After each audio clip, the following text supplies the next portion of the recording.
에어택시. 이 단어 들으면 어떤 그림이 떠오르세요, 아마? SF 영화 속 한 장면 같겠죠? 하늘을 나는 전기 비행기가 꽉 막힌 도심을 그냥 유유히 가로지르는 모습.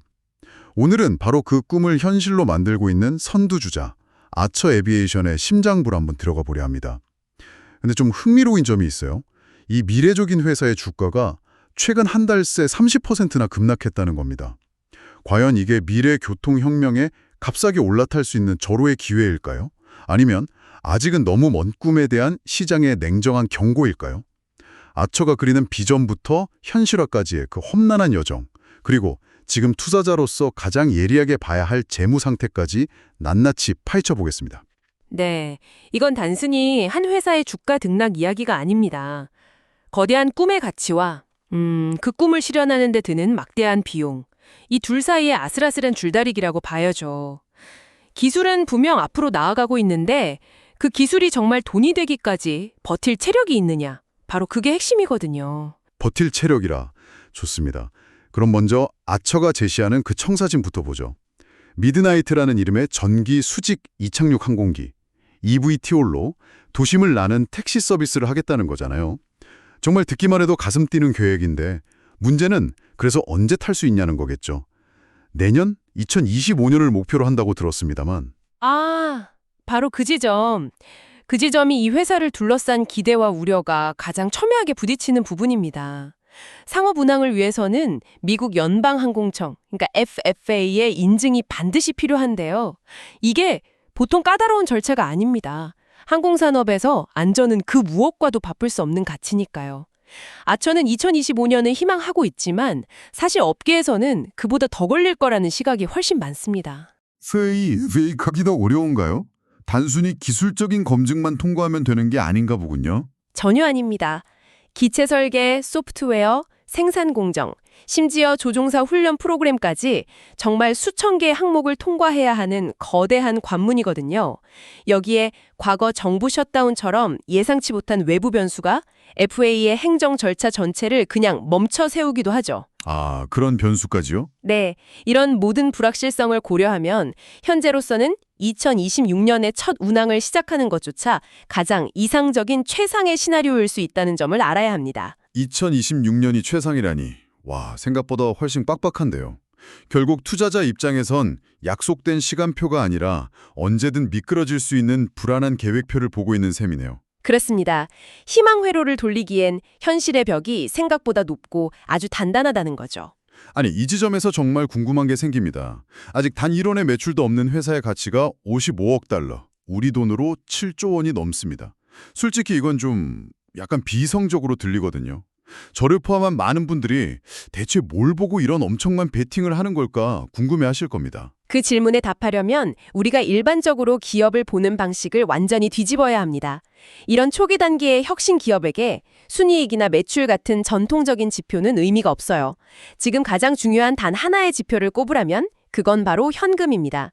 이 회사가 FAA 인증이라는 그 기나긴 터널을 통과하고 실제 비행기를 생산해서 돈을 벌기 시작할 때까지 버틸 수 있는 총알, 즉 생명줄이 얼마나 남았는지를 봐야 합니다. 특허 기술이나 유나이티드 항공과의 파트너십 같은 그런 무형자산보다도 당장 손에 준 현금이 더 중요하다는 말씀이시군요. 왜죠? 아무리 대단한 기술과 파트너가 있어도 당장 다음 달 직원들 월급 주고 연구 개발비를 낼 돈이 없으면 모든 게 물거품이 되기 때문입니다. 그래서 두 가지 숫자를 아주 집요하게 봐야 합니다. 첫째는 얼마나 가지고 있는가, 둘째는 얼마나 빨리 태우고 있는가입니다. 얼마나 가지고 있고 얼마나 빨리 쓰고 있는가? 구체적인 숫자가 궁금한데요. 현재 아처는 약 17억 달러의 유동 자산을 보유하고 있습니다. 꽤 든든한 방패처럼 보이죠? 하지만 문제는 현금을 태우는 속도, 즉 캐시번입니다. 지난 9개월간 영업활동에만 약 3억 400만 달러를 썼습니다. 3억 달러요? 9개월 동안요? 네, 단순 계산하면 분기당 1억 달러가 넘는 돈이 사라지고 있는 겁니다. 작년 같은 기간보다도 소진 속도가 더 빨라졌고요. 분기당 1억 달러라. 그럼 그 숫자를 가지고 우리가 어떤 그림을 그려볼 수 있을까요? 바로 여기서 냉정한 시간 계산이 가능해집니다. 현재 현금 보유량과 소진 속도로 보면 대략 4년 정도의 활주로가 남아있는 셈입니다. 그런데 이게 함정입니다. 이건 어디까지나 생산전 단계의 현금 소진 속도입니다. 만약 FAA 인증을 받고 미드나이트를 대량 생산하기 시작하면 공장을 돌리고 부품을 사들이는 데 드는 비용 때문에 이 속도는 지금의 2배, 3배로 폭증할 수 있습니다. 아, 잠시만요. 그럼 그 4년짜리 활주로가 갑자기 2년 혹은 1년 반으로 줄어들 수도 있다는 거군요. 그야말로 FAA 인증 시계와 돈이 떨어지는 시계 사이에서 벌이는 필사적인 시간 싸움이네요. 정확합니다. 바로 그게 이 투자의 본질입니다. 혁신에 대한 기대와 파산에 대한 공포 사이에 아슬아슬한 외줄타기죠. 현금이 부족해지면 결국 시장에 다시 손을 벌어야 합니다. 주식을 추가로 발행해서 자금을 조달하는 거죠. 아, 그게 바로 최근에 있었던 6억 5천만 달러 규모의 유상증자와 LA 공항 인수권과 연결되는군요. 미래의 허브를 확보하기 위해 거액을 쓰면서 동시에 그 돈을 마련하기 위해 주주들의 지분 가치를 희석시키는 선택을 한 거네요. 맞습니다. 이게 바로 희석 위험입니다. 내가 가진 주식 1주의 가치가 옅어지는 거죠. 회사는 생존을 위해 어쩔 수 없는 선택이지만 기존 투자자 입장에선 속이 쓰릴 수밖에 없습니다. 그래서 이 현금 보유량과 현금 소진 속도의 변화를 매 분기 실적 발표 때마다 정말 눈에 불을 켜고 확인해야 하는 겁니다. 이렇게 돈이 많이 드는 사업이라면 당연히 아초 혼자 뛰고 있는 건 아닐 텐데요. 이 살 떨리는 시간 싸움을 하는 경쟁자들은 없습니까? 아초가 자금이 필요할 때 다른 경쟁사들도 똑같이 투자자들의 주머니를 노리고 있을 텐데요. 물론입니다. 조비 에비에이션이라는 아주 강력한 경쟁자가 있고요. 최근 상장한 베타 테크놀로지스 등 쟁쟁한 플레이어들이 많습니다. 다들 비슷한 꿈을 꾸면서 치열하게 자본과 인재를 끌어모으고 있죠. 그런데 여기서 이런 의문이 듭니다. 지금 말씀하신 FAI 인증의 어려움이나 막대한 현금 소진 문제는 종합 이 산업 전체의 공통된 문제일까요? 어쩌면 유독 아처가 더 힘들어하는 부분은 아닐까요? 예를 들어 조비는 FAI 인증 절차에서 아처보다 한 발 앞서 있다는 평가도 있던데요. 아주 예리한 지적입니다. 물론 개별 회사의 실행 능력에 따라 속도 차이는 분명히 존재합니다. 하지만 큰 틀에서 보면 지금 우리가 이야기하는 문제들은 결국 모든 EVTOL 기업들이 넘어야 할 거대한 산맥과 같아요. 세 가지 공통 과제가 있죠. 첫째는 방금 길게 이야기한 규제의 벽입니다.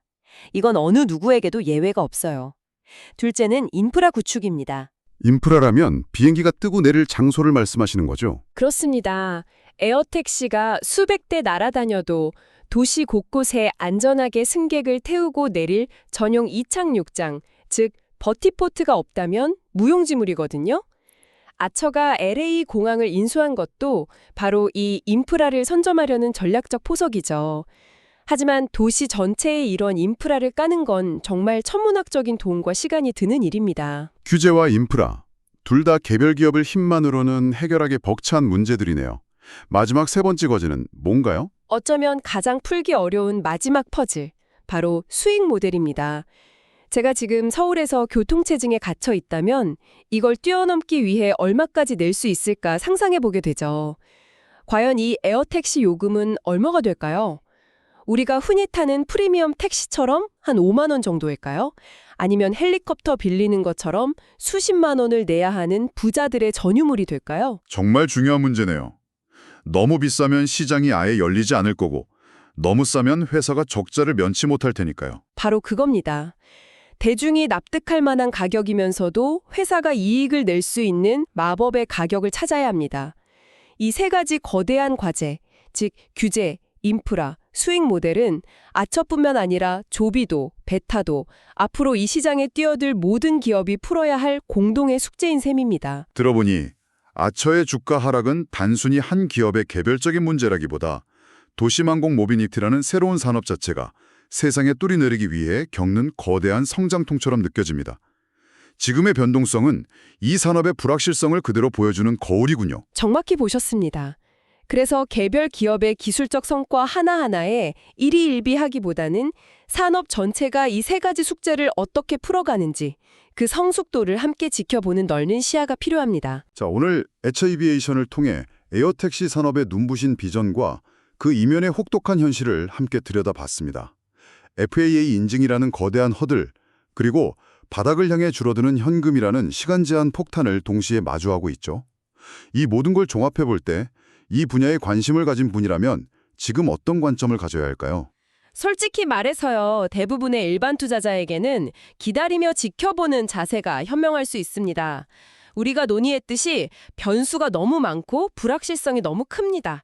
섣불리 뛰어들기엔 위험 부담이 상당하죠. 하지만 이런 높은 위험을 감수하고서라도 미래의 성장 가능성에 투자하고 싶은 분들도 분명 있을 텐데요. 그런 분들이라면 전 재산을 거는 식의 투자는 절대 금물입니다. 만약 실패해도 내 삶에 큰 타격이 없는 감당 가능한 범위 내의 소액으로 접근하는 것을 고려해 볼 수는 있겠죠. 그리고 가장 중요한 것, 지난 한 달간 30%가 빠졌다고 해서 이제 바닥이겠지라고 생각해서는 절대 안 됩니다. 앞으로 더 큰 변동성이 찾아올 수 있다는 점을 반드시 각오해야 합니다. 여기서 주가가 반토막이 나지 않으리란 보장은 그 어디에도 없습니다. 마지막으로 이런 생각을 해봅니다. 만약 기술과 규제, 자본 문제가 모두 해결돼서 에어택시가 상용화된다고 가정해보죠. 우리가 매일 지하철이나 버스를 타는 것처럼 에어택시를 자연스럽게 이용하려면 또 무엇이 필요할까요? 어쩌면 이건 단순히 이동 시간을 줄이는 기술의 문제가 아닐지도 모릅니다. 우리 머리 위로 수많은 비행기가 날아다니는 도시의 풍경을 우리가 받아들일 수 있는지, 그리고 저 새로운 하늘길이 절대적으로 안전하다는 사회적 신뢰를 얻을 수 있는지에 대한 훨씬 더 근본적인 질문을 우리에게 던지고 있는